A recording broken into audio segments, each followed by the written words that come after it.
Hey, welcome. I'm Kath Nolan, once high-performing perfectionist good girl turned goddess of balance, kicking even bigger goals. This is the podcast where we make balance doable for busy, overstretched working women, embracing your voice, honoring your feminine power, and protecting your energy. This allows you to truly step into greatness for the sake of all you hold dear. This is balance, and I am so glad you are here claiming balance for yourself. There's a fine line between optimism and blind positivity. And for one of my clients, that line was a tightrope. She fought for optimism after years of exhaustion and setbacks and the grenades. But when she finally grabbed onto it, she overcorrected. She went all in on everything's fine until it wasn't. So today I want to dive in to why optimism alone isn't enough in leadership and how balance between optimism and strategy is where true success begins. We're going to explore a little bit about the science behind optimistic leadership and the dangers of overcorrection, and most importantly, how the right coaching questions can bring clarity, confidence, and impact. I did my newsletter this week, so my LinkedIn newsletter this week on this same subject, and the feedback was pretty big. So I wanted to expand on a little bit in this podcast today. So let me introduce you to Izzy. When Izzy and I first started working together, she was stuck in this space of negativity. Everything felt like a fight for her. You know, it was pushing against bureaucracy. There was team resistance. Stakeholders were disgruntled. And yet she never, ever had enough time. She was giving it everything. She was drained. She knew that she needed a shift. So she committed to leading with optimism.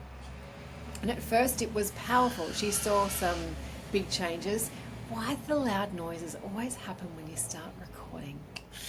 We're in the middle of a move this week, so I'm very, very excited. We're on the move, so it's a bit of a different studio this week, and I'm trying to contain my excitement about that. There has been some the magic we're talking about today. This optimism plus strategy. It's a winning combination. It's a winning combination, and as I sit here, I'm living, breathing some of that. And I just see there's a roll of toilet paper behind me. That's great. Do you know what the toilet paper is? No, I've dropped it. It can stay there. The toilet paper is a roll of the lightest, most environmentally friendly toilet paper I could find. And the purpose of this roll of toilet paper is actually not for wiping bums. This toilet paper is for, I'm such a tangent, oh my goodness. The purpose of this toilet paper though, it's actually still on track because we are talking about optimism. The toilet paper is my strategy for visually letting go of the crap that holds you back. You know, when you get stuck on the negativity, that toilet paper really helps. So I write down what I'm letting go of and I flush it. It's very strong visual. It works beautifully for me. I know it works beautifully for others. I don't know if it floats your boat, but that's the reason I have toilet paper in the background of this impromptu podcast studio. Anyway, can I bring you back to the topic? So we're talking about Izzy.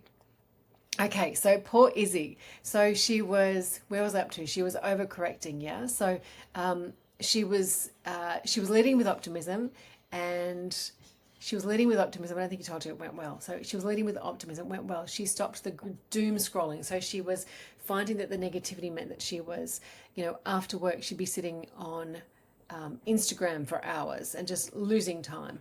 That stopped. She started reframing setbacks, and she even saw a shift in how her team responded to her. But then an overcorrection hit. Instead of balancing optimism with strategy, she started to dismiss some challenges entirely. She missed some deadlines, risks weren't addressed, the toxic positivity effect set in, and suddenly optimism wasn't actually lifting her team, it was causing cracks in the foundation. So here's the thing. Optimism without strategic awareness can lead to denial, blind spots, misalignment. But when you balance optimism with the right key questions, then optimism becomes one of the most powerful leadership tools there is. I want to share some of those tools with you today, some of those key questions, some of those great questions. I want to share those with you today. We'll get to that. So before we do, there's some science behind optimism in leadership.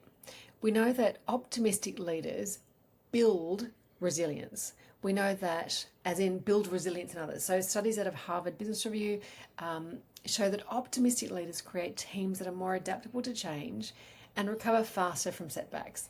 Now, I think we've just established optimism is different to blind positivity, right? Because overconfidence can kill strategy. A McKinsey study found that overly optimistic forecasting leads to 50% more project failures due to ignored risks and poor contingency planning. So balance here is absolutely the key. The leaders who combine optimism with critical thinking make much better long-term decisions, and they've got stronger reputations, understandably. Okay, so some key coaching questions for optimistic and strategic leadership. If you find yourself swinging between skepticism and blind optimism, these questions are going to help you recalibrate. So the first question is, what's the best case scenario? What's the best case scenario? So this question, sorry, I've given you a wobble there. This question gives you the best case scenario question. It helps you to unlock positive possibility, and it helps you to innovate without dismissing reality. So the best case scenario. Question 2, what obstacles can get in the way? This means that your optimism is grounded in strategy, so it prevents this overcorrection, preventing an overcorrection. Third question, what resources or allies can I leverage? This is about encouraging action rather than passive positivity. So you're moving forward towards where you're heading to. This changes it from a wish to a goal. It changes it from something that's a pipe dream to something that you're actually making progress on, yeah? And then we've got, what's the first small step that builds momentum? The first small step that builds momentum. I love these questions because they really start to bring in an awareness of the possibilities, an awareness of how you can make yourself stronger in achieving this goal, this positive direction that you're after. The next question is, what are the key skills that I bring to the table? So what are the key skills that I possess that are going to make me succeed in this? What are the key skills that I bring? What's my brilliance that's going to make this more successful? And then the final question is, if this fails, what's my plan B? I want you to reframe failure. Failure is an important part of the process. And so if you haven't had a conversation with yourself before a goal starts, before you take action on the goal, if you haven't had a firm conversation with yourself about what does failure look like, what exactly constitutes a failure, then you get to the first setback and you worry that you are not going to make it. Where in actual fact, the first failure could actually be just the first learning part of the process. It could just be the first piece of the pie. It's not actually a failure at all. So if this fails, what's my plan B? Evaluate what is a failure, what constitutes a failure. So if my first step doesn't work, then what's the plan B for the first step? It doesn't mean that the whole process has failed, just that the first crack at it didn't work the way that you thought it would. So now you're going to adjust and move forward, right? This encourages resilience, adaptability, and it means that you are moving forward in obtaining that thing that you are so optimistic about achieving. Yeah? Okay. So I hope that you can see that with these questions, we're really shifting to make sure that optimism is not just blind positivity. It's not like, I think that sometimes blind positivity can come across as, blind positivity as about as reliable as buying a lottery ticket. You can't rely on it. You cannot rely on blind positivity. But optimism, you definitely can count on optimism. Absolutely count on optimism when it's grounded with a strong sense of strategy. So these questions are going to help you for sure. Okay, so let's get to a takeaway for you. So optimism is not just about positive thinking. It's about positive action, when we balance with strategic thinking and the right questions, optimism creates this unstoppable leadership edge. You ready for a challenge? I've got 2 options for you with the challenge today, and this is about meeting you where you're at. So, challenge option 1. Challenge option 1 is, if you are needing some strategy to balance out your optimism, then I'd like you to take these questions and apply them to your current challenge. See how these questions can shift your perspective and your results. Now, challenge option 2. Oh, I'm going to have to hit the explicit button on this podcast because I fucking love the power of optimism. Like, hand on heart, optimism is the reason I have achieved what I have in this life. If I didn't believe it, if I wasn't willing to work towards the hope, I would never have tried. Optimism is extraordinarily powerful. I am such a huge advocate for optimism. How ridiculous. That's not the right word. It's like describing a friend. I love optimism. But sometimes life throws grenades, my friend. The last 12 months for me has included health issues for all kids. Personally, I dropped the extra 15 kilos that I've been carrying, got onto HRT, made some big pivot type life decisions for all of us. So Goddess, if your challenge is upping your optimism, let's say you are brilliant at the strategy, which sometimes can be code for negative Nancy dwelling. Let me simply say, girl, get outside. If that's where you're stuck, listen to the first episode of the podcast. Bianca shares Indigenous healing practices, and one of them is simply to get outside. She says nothing feels as bad outside as it does inside 4 walls. My word, is that true? These changes in my personal life in the last year, they've spilled over to my professional life as well. I am fierce with my boundaries right now. My relationships have never been more honest, more respectful, truer. I've got my priorities super clear. Celebration is high on the agenda, and professionally skyrocketing. All right, maybe I'm digressing a little bit. I want you to know that optimism is a winning strategy, and it feels so much better than the alternative. I've lived both. I have lived both. Living through the grenades, I have lived both. So if you are wanting to up the optimism, here are 2 strategies to hold yourself to today. The first one is get outside. This afternoon, I will have both the girls on the beach right after school with the dog. It'll be the 3rd time in 5 days. If you don't have a beach, no problem. Swap it out for a park or a bushwalk or a bridge-to-bridge bike ride. If that doesn't excite you, invite a friend to join you or listen to a podcast while you walk. But either way, get outside. You're actually getting outside your own head. That's the main thing. Getting outside the walls is getting outside your head.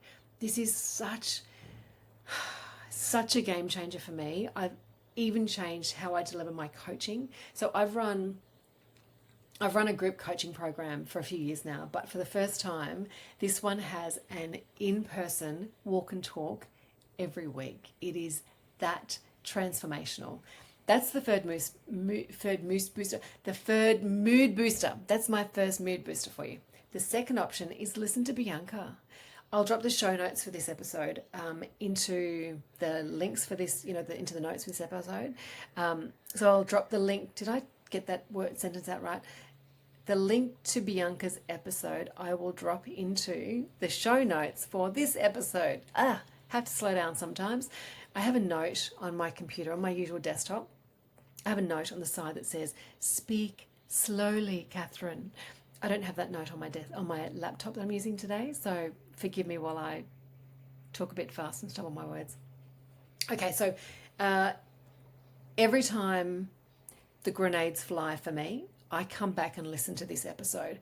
I know what she's going to say, and yet listening to Bianca's words are just so grounding for when you're dealing with the grenades. So listen to the episode. You will love Bianca. Please follow her, support her work, refer people to her for one-on-one trauma work or for group workshops or expert commentary. You have to know and share this extraordinary human. So Bianca deals with Indigenous healing practices. She's an Indigenous woman.